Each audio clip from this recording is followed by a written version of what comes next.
अस्सलाम वालेकुम एंड जय हिंद एवरीवन। हाजिर हूं मैं आपके सामने आदाब मोहब्बत का एपिसोड नंबर 12 लेकर के और चैप्टर नंबर 8 शुरू करती हूं। सभी बच्चों की समझदारी, जिंदा दिली और मोहब्बत देखकर सभी के माँ बाप बहुत खुश होते हैं। इसी तरह धूप छाव, उतार चढ़ाव, मेल मिलाप, हंसी खुशी, खुशी गम के साथ सबकी जिंदगी चलती रहती है।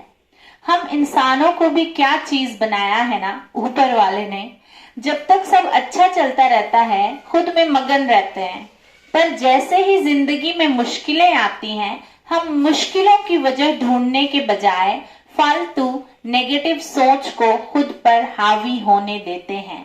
वो कहते हैं ना कि हमारे चिराग तले अंधेरा होता है।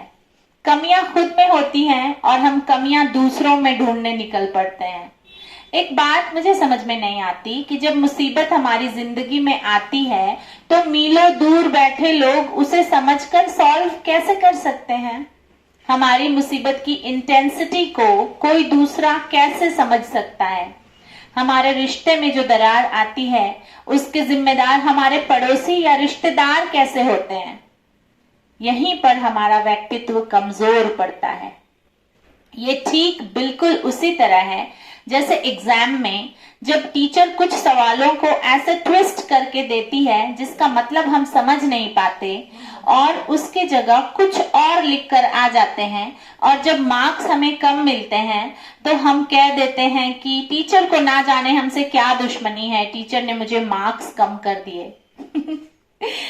ये तो इंटरनल एग्जाम की बात है। कभी कभी एक्सटर्नल और बोर्ड एग्जाम में भी बच्चे अच्छा प्रेजेंटेशन नहीं दे पाते और फिर एग्जामिनर की बुराई पेरेंट्स से बचने के लिए कर देते हैं। जब कभी अमर सिंह जी के बच्चे यानी माहिरा और अदीरा के पापा ऐसा करते थे तो वो अपने बच्चों को समझाया करते थे कि बोर्ड में कॉपियों पर नाम नहीं लिखा होता, सिर्फ रोल नंबर लिखा होता है, और एक शहर की कॉपियां जाकर दूसरे शहर के एग्जामिनर उसको करेक्ट करते हैं, चेक करते हैं। तो बेटा नंबर तुम्हारा कैसे कटेगा? ना तो एग्जामिनर तुम्हें जानता है, ना तुम्हारा नाम लिखा होता है, तो नंबर तुम्हारा एग्जामिनर किस लिए काटेगा अगर तुमने सब अच्छा लिखा है। तुम एक दिन क्वेश्चन पेपर लेकर बैठो, उसमें जो गलत किया है उसे नए सिरे से लिखो और सेल्फ एनालिसिस करो कि गलती हुई कहाँ है और अगली बार उसे दोहराना मत। ठीक ऐसे ही जिंदगी के इम्तिहान में होता है, जहां एग्जामिनर ऊपर वाला होता है और एग्जामिनी होते हैं हम, और रिपोर्ट कार्ड होता है हमारे कामों के अंजाम जो इसी दुनिया में मिल जाते हैं। पर किस इंसान को किस गलती का क्या अंजाम मिला इसका जजमेंट किसी दूसरे इंसान को करने का हक नहीं होता। इसलिए किसी इंसान की अगर हम तकलीफों को दूर नहीं कर पाते तो उसके बारे में भला बुरा बोलकर उसकी तकलीफों को बढ़ाने का काम हम में से किसी को भी नहीं करना चाहिए। ऐसे शिक्षा अमर सिंह जी अदीरा और माहिरा को देते थे। चलिए देखते हैं मोहब्बत का अगला कौन सा अदब हमें माहिरा की जिंदगी का अगला चैप्टर सिखाता है।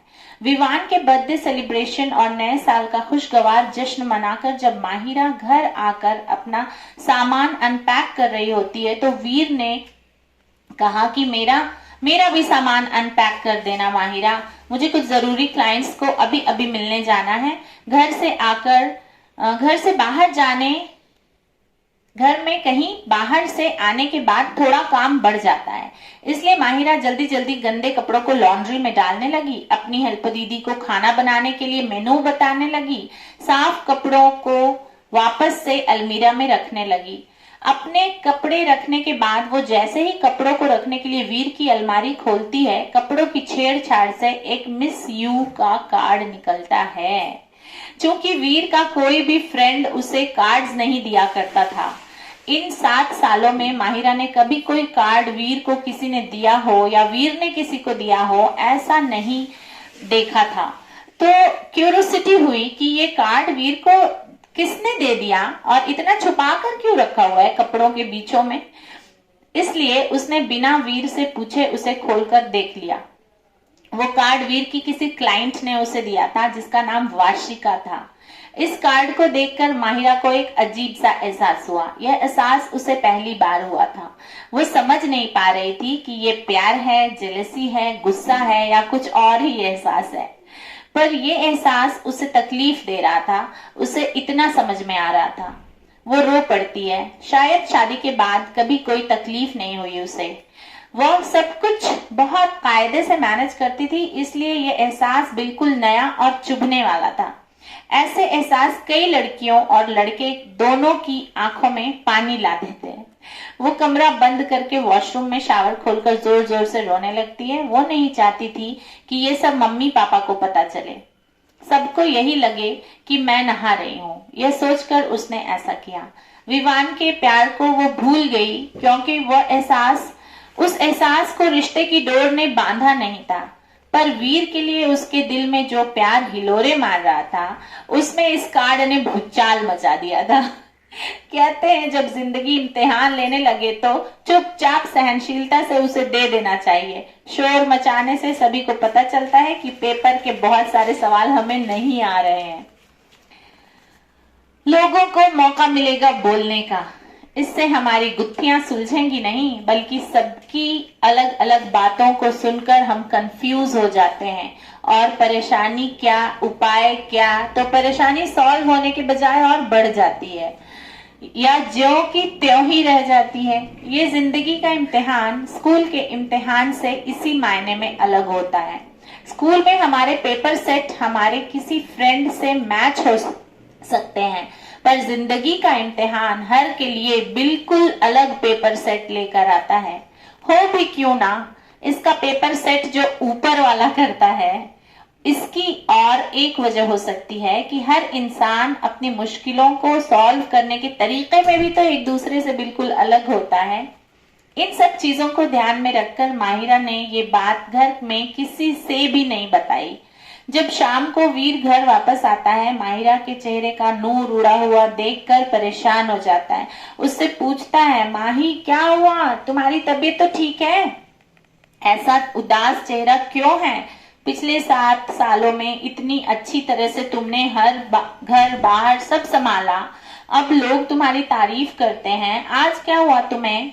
वीर को इतना कंसर्न देखकर माहिरा उससे कहती है, मैं तो बहुत थक गई हूँ ना, थकान के मारे मेरा चेहरा ऐसा हो जाता है। मैं खाना लगाती हूँ, तुम फ्रेश होकर आ जाओ नीचे। वो उसे कुछ नहीं बताती। वीर से बहुत प्यार होने लगा था, इसलिए उसे इतनी थकान के बाद एक और परेशानी नहीं देना चाहती थी। सभी लोग खाना खाते हैं। टेबल पर मम्मी पापा ने भी उससे उतरे हुए चेहरे के बारे में पूछा, पर उसने कुछ नहीं बताया, थकान का बहाना कर दिया। कुछ दिन ऐसे ही बीत गए। माहिरा को यूं परेशान और खोया खोया देखकर वीर से रहा नहीं गया। वो संडे को उसे मूवी दिखाने ले जाता है। बाहर उसका मूड थोड़ा फ्रेश देखकर उससे पूछता है, माही मुझे माफ करना, मैं विवान की जगह इतने सालों में नहीं ले पाया। सारी कोशिशों के बाद भी तुम्हारे दिल में उसको नहीं निकाल पाया, इसलिए तुम्हारे चेहरे की चमक को बरकरार नहीं रख पा रहा हूँ। ये सुनकर माहिरा और परेशान हो जाती है और फिर साफ साफ अलमारी से गिरे उस कार्ड के बारे में बताती है। वीर जोर से हंसता है और कहता है ये बात थी, उस वाशिका के कार्ड की वजह से तुम्हारा चेहरा उतरा हुआ है, तुम हंस क्यों रहे हो? एक शादीशुदा आदमी को कोई लड़की आई मिस यू का कार्ड दे जो कि उसकी फ्रेंड नहीं, बहन नहीं, माँ नहीं हो, तो बीवी परेशान नहीं होगी? ये बोलकर वो सिनेप्लेक्स से बाहर जाकर मॉल की सीढ़ियों पर बैठ जाती है। वीर पीछे पीछे आता है और उसे बताता है, ये वाशिका उसकी क्लाइंट है, अनमैरिड है, थोड़ी झक्की है, बॉयफ्रेंड से लड़ाई हो जाती है उसकी, तो कोई चाहिए होता है उसको कंपनी देने के लिए। कभी कभी उसके ऑफिस में भी आती है, सबको पता है, चाहो तो पूछ लेना। उसे कोई जब नहीं मिलता उसके बॉयफ्रेंड की बातें करने के लिए, तो वीर के ऑफिस आकर उसकी बातें करती है। वीर उसे समझाकर भेज देता है। वो उसकी फ्रेंड नहीं है, हाँ वो उसका फ्रेंड हो सकता है, वीर फ्रेंड हो सकता है, वाशिका वीर की फ्रेंड नहीं है।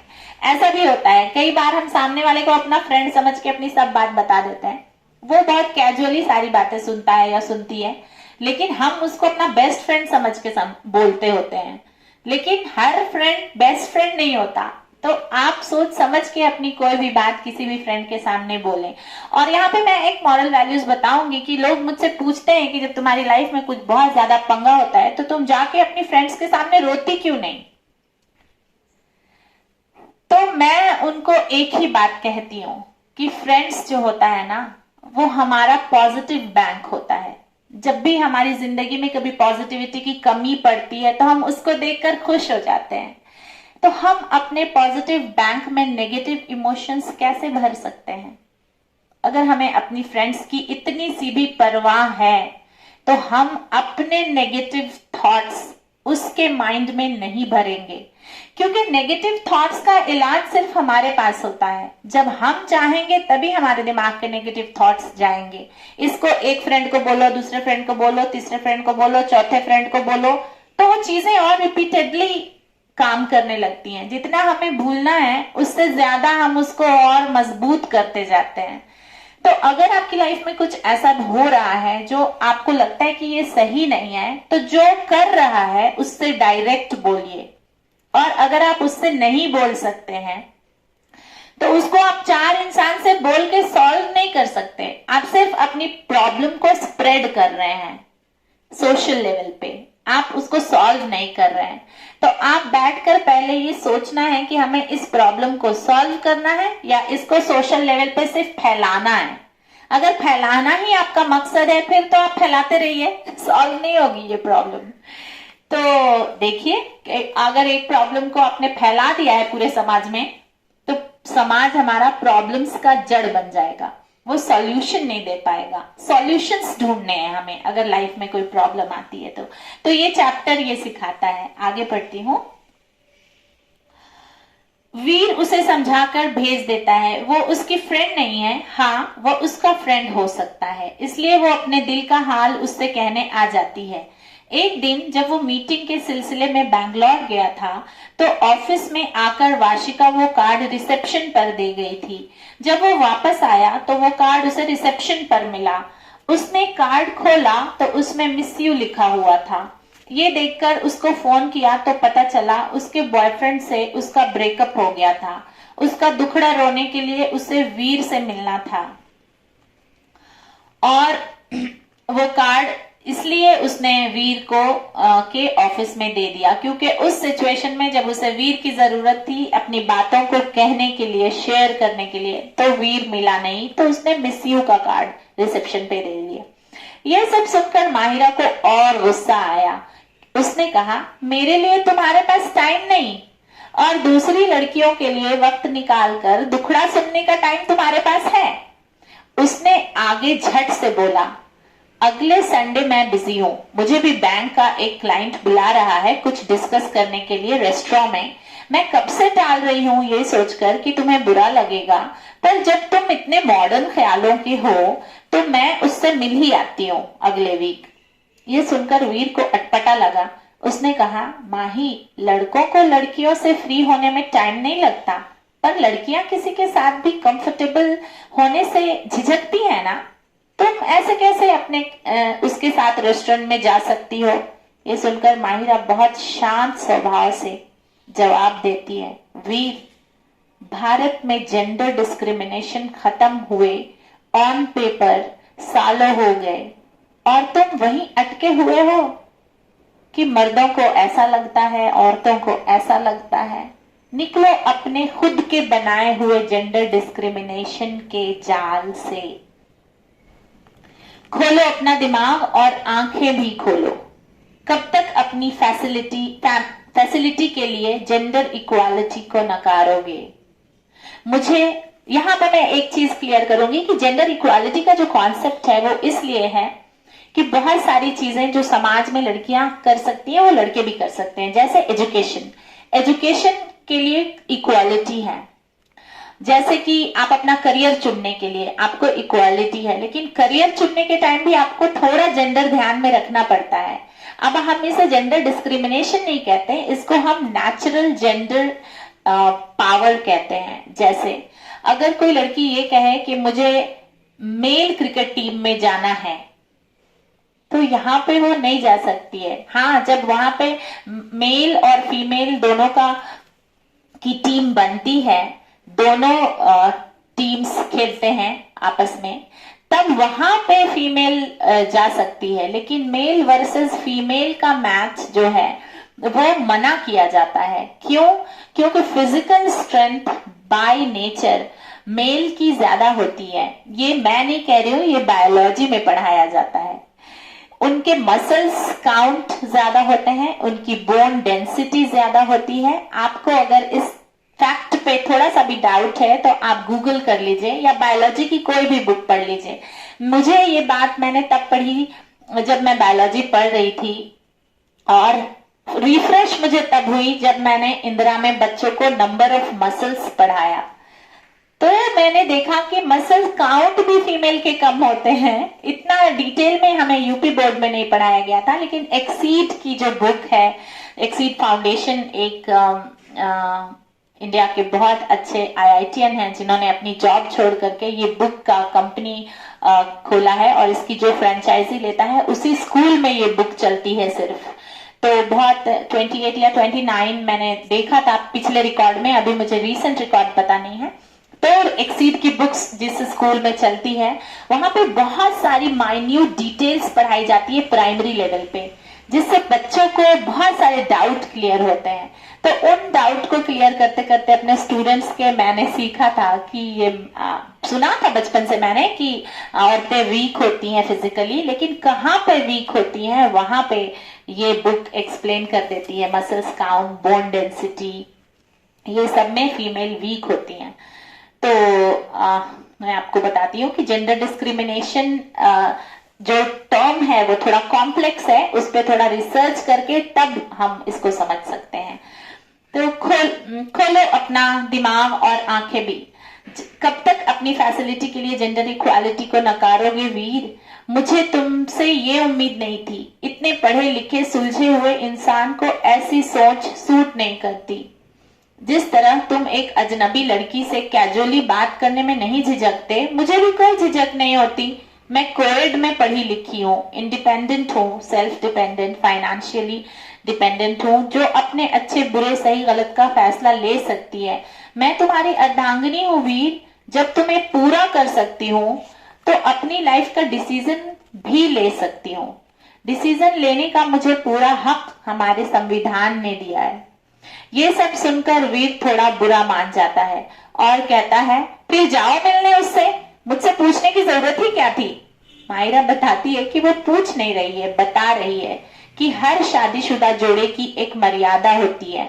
ये जोड़े अपने संस्कारों, बिहेवियर, घर के माहौल के हिसाब से कुछ रूल्स बनाते हैं जिससे उनकी जिंदगी ऑफ ट्रैक ना जाए। जिस तरह हम अपने वर्क प्लेस पर एफिशिएंसी लाने के लिए टारगेट्स, रूल्स, डिसिप्लिन बनाते हैं और फिर उसे वक्त देकर पूरा करते हैं, वैसे ही हर पढ़े लिखे जोड़े को अपनी लाइफ के टारगेट्स, रूल्स, डिसिप्लिन और टाइम मैनेजमेंट करके अपनी जिंदगी आने वाली जनरेशन के लिए मिसाल बनानी चाहिए। चलो मान लेते हैं आने वाली जनरेशन ये सब खुद सीख जाएगी, पर कम से कम घर का माहौल तो सुधरेगा। मियाँ बीवी के रिश्ते में जो टीवी चैनल जैसे मजाक उड़ते रहते हैं, उनकी टीआरपी भी खत्म हो जाएगी।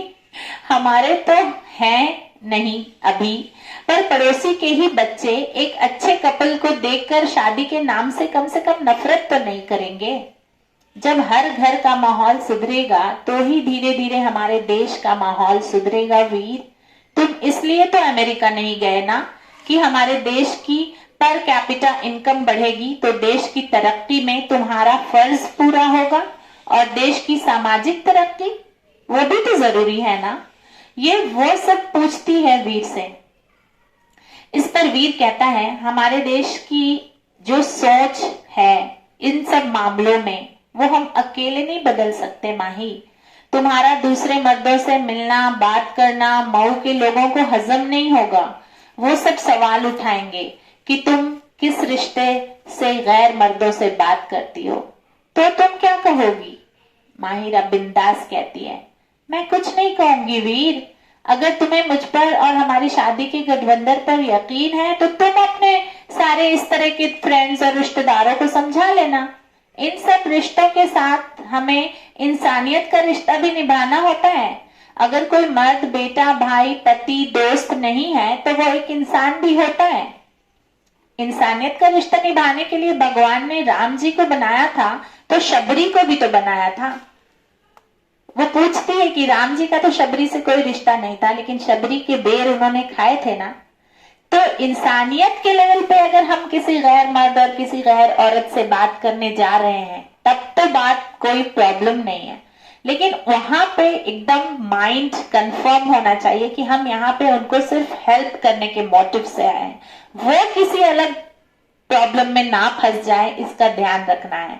और इसके लिए मैं यहाँ पे खत्म करूंगी आज का एपिसोड, क्योंकि 20 मिनट हो चुके हैं। और आज के एपिसोड का ये लाइफ स्किल बताऊंगी कि आप अगर कभी भी किसी भी गैर मर्द से मिलने जाती हैं एज अ वाइफ, और या आपके हस्बैंड किसी गैर औरत से मिलने जाते हैं किसी मीटिंग में, तो ये हस्बैंड वाइफ दोनों को पता होना चाहिए।